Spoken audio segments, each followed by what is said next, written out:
your estate to real estate. It's Money Matters with Dino. I want to tell a quick story about my dad.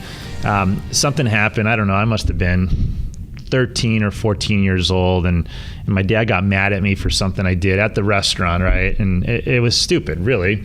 And then later on that day, he knew he had hurt me for with what he said to me. But later on that day, he was extremely apologetic. And he told me that, he said, "I'm sorry, son. I wasn't a good father." And he goes, I don't know how to be a good father. He goes, "My father died when I was 14 years old. And I'm sorry, 12. And I didn't get those lessons."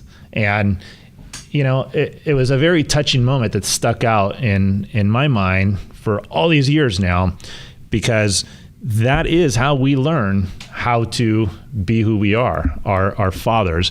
So the example we give to our children, whether they're boys or girls, is this how we want our son to be when they're older? Is this the kind of man we want our daughters to marry when they get older? If we can't be the man that we want our daughters to marry, we're doing something wrong.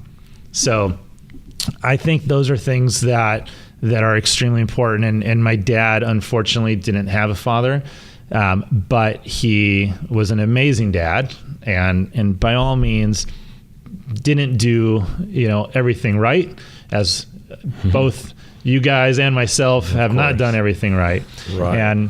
And I remember my dad telling me there was in the Greek culture, right, all the dads did, they came here when they were young, and all they did was work, and they didn't know how to golf or play sports or do anything. And they didn't even know that they were supposed to go to our basketball games and our little events at the school, because if you're not working, you're not making money, and that's all that they knew how to do. So one time I remember my dad finally came to one of my basketball games, and years later, I asked him, a couple questions. We were talking. He goes, "I'll tell you the truth. I was so embarrassed. Remember that one game I came to?" And I said, "Yeah." And he goes, "I didn't know how to play. I don't know how to play basketball." He goes, "I didn't know. I never learned. We didn't have basketball back in Greece. We didn't have any sports. All we did was work." And he goes, "You finally got the ball." And, and I started clapping because, hey, my son had the ball, right? And everything was great. But then there was another time that I decided, I got a little carried away and enthusiastic, so I clapped again. And then somebody turned to me at the stands and said, "Which team are you clapping for?"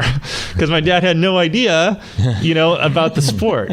But that day, we were watching the Lakers for the first time. And he asked me all these questions that night, and he wanted to learn everything about that sport afterwards. Mm-hmm. He actually ended up becoming a huge Laker fan and enjoyed sports for the first time. But, he didn't know about any of this stuff. And now I look back and I love him for trying to learn the game of basketball for me,